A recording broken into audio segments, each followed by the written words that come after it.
Welcome to Mamaw Knows. This is our masterclass video series dealing with fractions. Today's video we're going to be talking about improper fractions. We've touched on these in a few of our other videos, but today we're going to get down to it. I hope you enjoy it, and let's get going.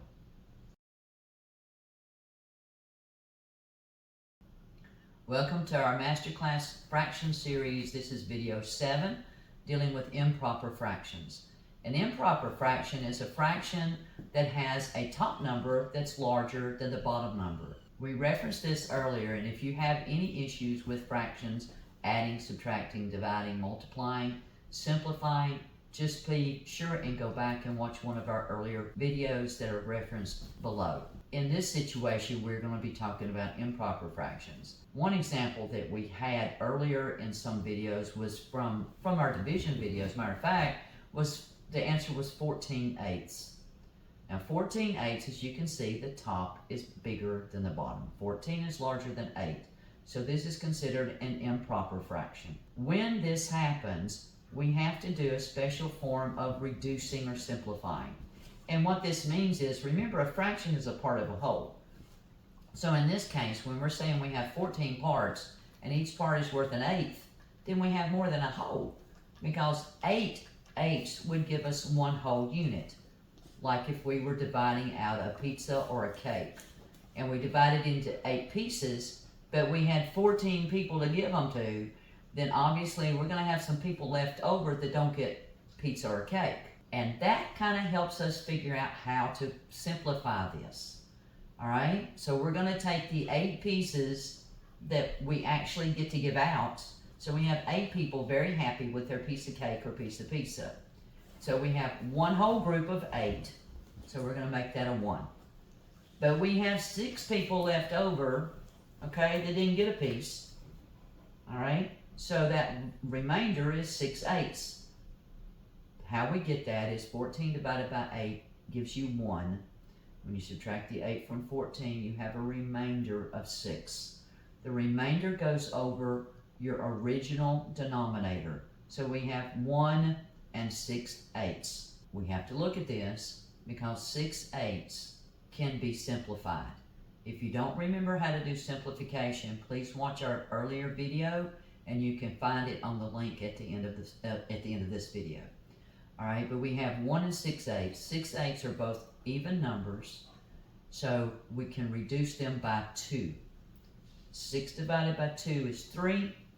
8 divided by 2 is 4. So our final answer would be 1 and 3/4. Very straightforward.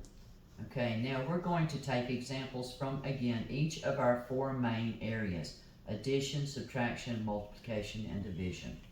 In our first one, looking at addition, we're going to add 2 of the same fraction. We're going to add 3/5 plus 3/5. Remember, adding fractions, you keep the bottom number as long as it's the same, and you add the top numbers. So 3 plus 3 would be 6. Bottom number is 5, so we have 6/5. Okay? 6/5, when I look at it, I can't leave it there. It has to be simplified because this is an improper fraction. The top is larger than the bottom. So remember, what I'm going to do is I'm going to divide the bottom into the top. 6 divided by 5. 5 will only go into 6 one time. So I have one whole unit, and I'm going to have 1, the remainder, 1 left over. So I put the 1 left over, the remainder, over my original denominator. So I have 1 and 1/5. Now look at this, 1/5 won't reduce, so that's my final answer. Okay, now let's look at a subtraction problem. Let's try 3, the whole number 3, minus 1/3. This takes us another step. Okay, we're trying to subtract a fraction from a whole number. We're going to have to convert the whole number, or at least part of it, into a fraction. So we're going to do something that's called borrowing. We're going to take the 3, and we're going to borrow 1 from 3, leaving us 2, and we're going to rewrite that 1 as a fraction. Now we're subtracting thirds, so we're going to write it as thirds. So 3 can become 2 and 3/3. Remember, 3/3 would equal 1, so 2 plus 1 would be 3. So it's the same number. It's just rewritten in a different form, and that form happens to be what we need to be able to subtract a third. So our new problem is 2 3/3 minus 1/3. Now I'm going to keep the 2 because all I'm subtracting is the fraction. 2, in the fraction part, I've got 3/3 minus 1/3. So 3 minus 1 equals 2. So I have 2 2/3. This doesn't need to be simplified. 2/3 is prime, so we're all good. Now let's look at a multiplication example. We're going to try 4/11 times 4. Remember, when we want to write a whole number as a fraction, we just simply put that whole number over 1. In multiplication, we just go straight across. So we have 4/11 times 4 over 1, which would equal 16 over 11. Again, this is an improper fraction because the top number is larger than the bottom number. So we divide the bottom into the top. 11 will go into 16 one time with 5 remaining. So we put the remainder, the 5, over our denominator. So we have 1 5/11. All right, now let's look at one more example. Let's look at a division problem. We have 9/16 divided by 1/4. Remember, in division of fractions, we have to change it to multiplication and flip the second fraction. So we're going to rewrite the problem as 9/16 times 4 over 1. Then in multiplication, we go straight across. 9 times 4 is 36. Over 16 times 1 is 16. So our answer is 36 over 16. But we look at that, that's an improper fraction. Top is larger than the bottom. So we divide the top by the bottom. 16 goes into 36, but this time 16 will go into 36 2 times. 2 times 16 is 32. So our remainder, 36 minus 32, would be 4. So we have 2 4/16. Now remember, before determining that that's our final answer, we have to see if it will simplify or reduce.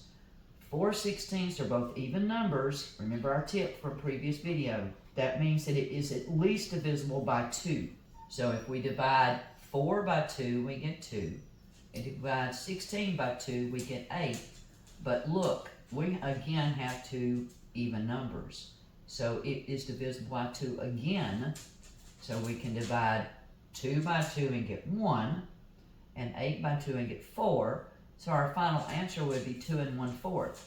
Now, that seemed like a lot of steps. Even though both numbers are even and we know that it can divide by 2, it can also possibly be divided by a larger number.